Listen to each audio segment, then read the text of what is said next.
Bem-vindos ao Observatório da Imprensa. Na edição de hoje, vamos analisar os princípios editoriais das organizações Globo, divulgados com grande destaque no começo deste mês. Nossos convidados são os professores Leonel Aguiar e Rogério Cristofoletti, além do jornalista e também professor Eugênio Butti. Você pode participar fazendo a sua pergunta pelo telefone no número que aparece aí na tela, ou pelo computador através do Twitter e de nosso chat no site da TV Brasil. Antes, vamos ver o que foi notícia na mídia desta semana.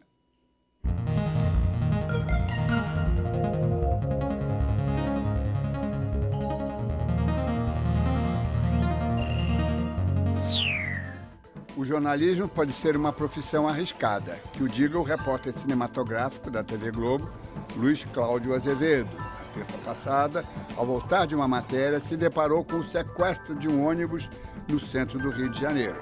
Câmera em punho, fez imagens exclusivas do tiroteio. Mas o risco deve ser bem avaliado para que o profissional não se transforme em alvo. A revista Piauí deste mês traz o relato de um fotógrafo do jornal O Dia do Rio de Janeiro que, junto com uma repórter e um motorista do jornal, foram torturados por milicianos.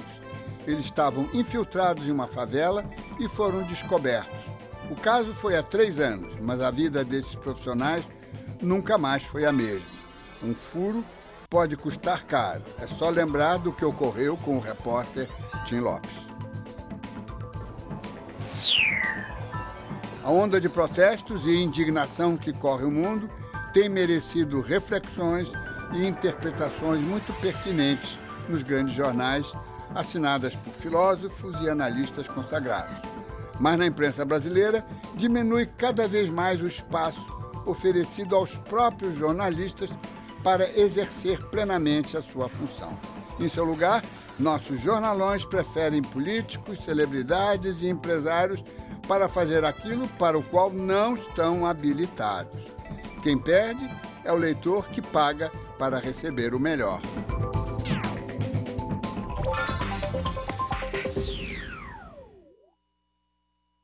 A mídia britânica sai de uma primeira fase de cobertura factual dos distúrbios de rua no país e mergulha agora numa busca de explicações para o que ocorreu.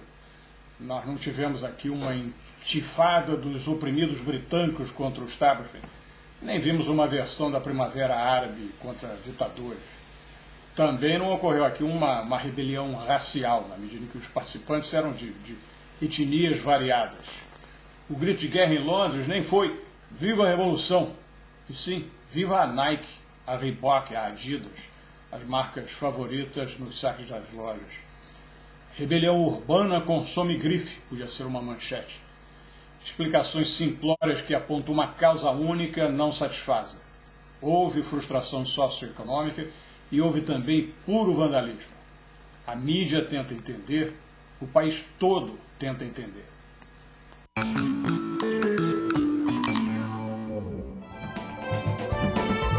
As denúncias de corrupção que tiram o sono da presidente Dilma não deixam os chargistas buscar outro assunto. E parece que enquanto a faxina não acabar, não vai faltar inspiração para novos cartoons.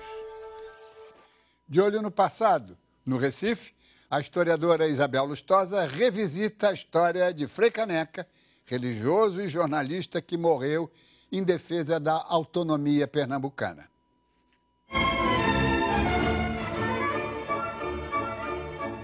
Foi aqui no Forte das Cinco Pontas que Frei Caneca encerrou seus dias. Até 1817, ele era um pacato professor, aspirante à vaga de geometria nas aulas régias. Foi implicado na Revolução Pernambucana indiretamente e preso foi conduzido à Bahia, onde ficou até 1821. Sairia dessa experiência transformado pelo contato com gente como Antônio Carlos Ribeiro de Andrada e Cipriano Barata. Na volta para o Recife, Frei Caneca vai se integrar nas lutas pela expulsão dos portugueses de Pernambuco.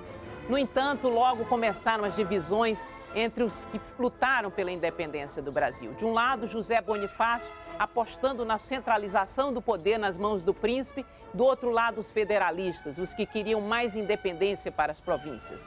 Era desse lado que formavam os pernambucanos e a grande voz que lideraria esse grupo seria Frei Caneca. Com a dissolução da Assembleia em 12 de novembro de 1823, suas esperanças naufragaram. No final daquele ano, o Frei Caneca começa a publicar o seu jornal O Tifes Pernambucanos em protesto contra as medidas adotadas pela Corte do Rio de Janeiro e pelo imperador Dom Pedro I. Amanheceu nesta corte o lustoso dia 12 de novembro, dia nefasto para a liberdade do Brasil e sua independência. Dia em que o Partido dos Chumbeiros do Rio de Janeiro conseguiu dissolver a Suprema Assembleia Constituinte Legislativa do Império do Brasil. Em 1824, quando foi outorgada a Carta Constitucional pelo imperador Dom Pedro I, as vilas de Recife e Olinda, sob a liderança do Frei Caneca, recusaram a assinar. Era uma carta constitucional que contrariava o projeto federalista e de monarquia constitucional idealizado pelos pernambucanos. É nesse momento que tem início a marcha que resultaria na Confederação do Equador, a reação pernambucana ao imperador Dom Pedro I e a guerra em que se envolveria diretamente o Frei Caneca. O desfecho é conhecido. Derrotados na capital, Frei Caneca e outros revolucionários internaram-se pelo sertão. Presos no interior do Ceará em novembro de 1824, foram trazidos para o Recife. Frei Caneca foi julgado por uma comissão militar e condenado à morte. Na coluna de Maurício Menezes, você vai ver que misturar ficção com realidade pode acabar numa tremenda confusão. De olho na gafe.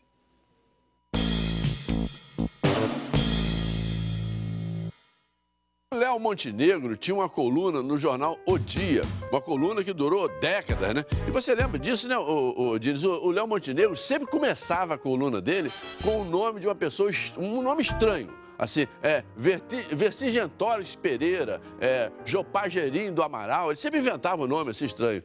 E um dia o Léo Montenegro ouviu falar no Trinitário Albacete. E ele achou o nome genial, né? E guardou o nome e fez a coluna um dia lá com esse nome, né? Começando, Trinitário Albacete. Era um homem ciumento, não sei o quê, mas tinha várias mulheres, parará, isso e aquilo, e gostava de beber, gostava de jogar e tal. Só diz que você lembra? Trinitário Albacete existia mesmo, né? Era um colega que era assessor de imprensa da SEDAI. Olha, o Trinitário Albacete, quando leu aquela coluna do dia, viu? Olha, foi uma loucura. E para explicar isso para a mulher do Trinitário, o Léo Montenegro ficou em maus lençóis, viu? O jornalismo é um serviço público prestado por uma indústria, a indústria jornalística, a única cujo funcionamento é garantido pela Constituição. Em troca da garantia de expressar-se com absoluta liberdade, as empresas jornalísticas têm a obrigação de assumir publicamente seus deveres. Sem transparência, a imprensa não pode pretender a denominação de quarto poder. Em grande estilo, as organizações Globo apresentaram há 2 semanas os seus princípios editoriais. Os acionistas não poderiam ter escolhido melhor momento, já que nas semanas anteriores a opinião pública mundial acompanhou estarrecida as revelações sobre os procedimentos indecorosos e ilegais praticados por um dos maiores grupos mediáticos do mundo, a News Corporation, da família de Rupert Murdoch. Ao escancarar a ineficiência da entidade de autorregulamentação da imprensa inglesa, o escândalo Murdoch chamou a atenção para a necessidade de um rigoroso acompanhamento dos procedimentos jornalísticos. A observação da imprensa deixa finalmente a condição de exercício crítico, idealista, para converter-se numa função pública efetiva, precursora de um legítimo contrapoder. A divulgação dos princípios editoriais do Grupo Globo constitui um grande avanço, mas este avanço poderia ser mais significativo, mais eficaz, se além da divulgação do documento houvesse também um interesse em debatê-lo. As organizações Globo não se mostraram interessadas em levar adiante o processo. Cabe a nós fazer as indispensáveis cobranças. Este Observatório da Imprensa foi criado justamente para isso. Há 10 dias, os veículos das organizações Globo divulgaram os princípios editoriais da empresa. O documento, com uma breve definição de jornalismo, é dividido em 3 seções. Atributos da informação de qualidade, como o jornalista deve proceder diante das fontes, do público, dos colegas e do veículo para o qual trabalha, além dos valores cuja defesa é um imperativo do jornalismo. Em 3 páginas de jornal, o documento defende princípios e valores que regem o jornalismo nas empresas Globo. Os acionistas afirmam que, com a possibilidade muito positiva de todos os indivíduos publicarem suas ideias e opiniões na internet, há hoje uma certa confusão sobre o que é ou não jornalismo. Eles dizem que, por esse motivo, é preciso tornar claros os princípios editoriais das empresas que se dedicam a fazer jornalismo profissionalmente. Os princípios editoriais foram divulgados no momento em que os recentes escândalos dos tabloides britânicos colocaram a mídia em debate no mundo.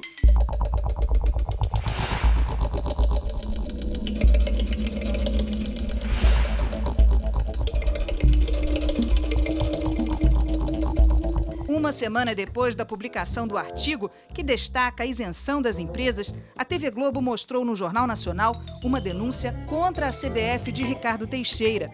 A reportagem de 3 minutos destacou que a polícia do Distrito Federal está investigando uma suposta fraude no contrato da realização do amistoso entre a seleção brasileira e a de Portugal em 2008.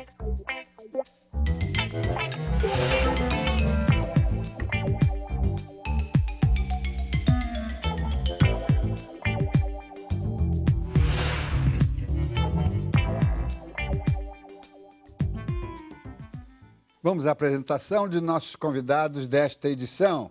Em São Paulo estão o jornalista e professor Eugênio Butti e o professor da Universidade Federal de Santa Catarina, Rogério Cristofoletti. Aqui no Rio, ao meu lado, o coordenador do curso de jornalismo da PUC, Leonel Aguiar. E vamos começar a trabalhar. Escusar dizer que, evidentemente, nós convidamos a participação das organizações do Globo para participar desse debate. Seria extremamente rico e seria produtivo para todas as partes, sobretudo para o telespectador. Infelizmente, a Globo considerou que a sua missão de produzir o documento, divulgá-lo, se encerrava e não era necessário participar desse debate, o que eu acho uma lástima. Mas eu queria ouvir, antes de tudo, a opinião dos nossos convidados e vamos por São Paulo, professor, jornalista e caro colega Eugênio Butti. O que você acha, Butti, desse evento? Porque é um evento novo, não é? No mundo jornalístico brasileiro é muito pobre, sobretudo de boas notícias, né? As coisas estão sempre para trás. Aqui, de repente, tem alguma coisa nova que pode ser bem explorada e pode produzir resultados interessantíssimos. Como é que você vê isso? Bom, boa noite, Diniz. Boa noite aos convidados, ao telespectador, à telespectadora do Observatório da Imprensa. Eu acompanho você na primeira impressão. Eu acredito que a publicação desses princípios editoriais das organizações Globo constituem uma bela notícia, uma mensagem que nos deixa otimistas com relação à responsabilidade que os grupos encarregados do jornalismo têm que ter e têm que assumir diante do público. Nós já temos no Brasil vários códigos, inclusive vários manuais de redação. Os jornais têm manuais próprios, o próprio jornal o Globo tem há tempos o manual escrito pelo jornalista Luiz Garcia, mas me parece, e aqui nós vamos ver isso melhor, que é a primeira vez que uma organização que congrega vários tipos de órgãos de imprensa, tipos de linguagem diferentes, suportes plataformas diferentes, televisão, rádio, jornalismo online, revistas, tudo isso com um único documento de princípios editoriais. E eles descem a detalhes fundamentais. A primeira coisa que eu destaco e que me faz dizer que é uma boa notícia é o fato de que as organizações Globo, ao publicarem esse documento, mais do que um debate, assumem um contrato com o público. Um contrato com o público. O que está sendo dito aqui é o seguinte: nós nos comprometemos a apurar, a editar e a veicular o nosso noticiário dentro desses cânones que nós adotamos aqui. E se nós nos desviarmos por algum motivo, você, telespectador, leitor, pode nos cobrar, porque esse é o nosso compromisso. Eu acho isso salutar e isso é uma mensagem que nos deixa otimistas com relação à responsabilidade dos mediadores do debate público no Brasil. Leonel Aguiar, como é que você vê isso? Quer dizer, é realmente um avanço, isso somos todos de acordo, né? 4 jornalistas perfeitamente de acordo. Agora, eu acho que é insuficiente, eu acho que para o cidadão, leitor, consumidor de informações, também porque ele não vai guardar na sua mesinha de cabeceira os princípios editoriais e para comparar isso, quer dizer, tem aí alguma coisa que é ideal, que é uma, digamos, uma circunstância adotada com certa pompa pelo Grupo Globo, mas que talvez se esgarce com o tempo, né? Sim. Boa noite a todos, boa noite a todas.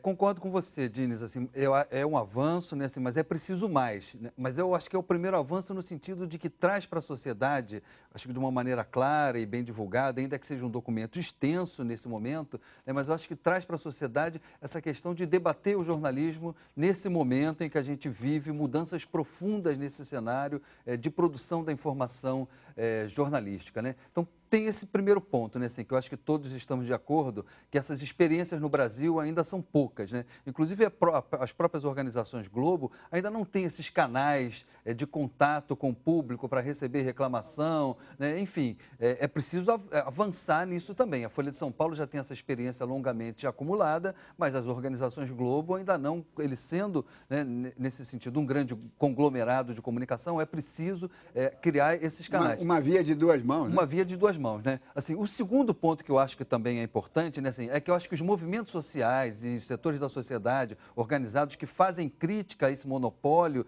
de comunicação que existe no Brasil têm que tomar esse documento a sério, destrinchar essa leitura do documento e partir para a cobrança, né, em relação a essas questões que as organizações Globo colocam nesse documento, né? Assim, são princípios editoriais, né, e, portanto, a gente deve tomar eles, né, como questões que devem ser levadas a sérias e cobranças que a sociedade, a partir de agora, a partir desse documento, com a questão da transparência desse processo de produção da informação, vai ter meio realmente de fazer esse processo de cobrança, né? Independente das próprias organizações criarem esses canais. Eu acho que agora esse debate está aberto, ele se tornou um debate franco. Se nesse momento assim, os diretores não quiseram vir fazer esse debate, mas eu acho que eles mais adiante eles vão se abrir para esse debate. Assim, isso é inevitável, né? Assim.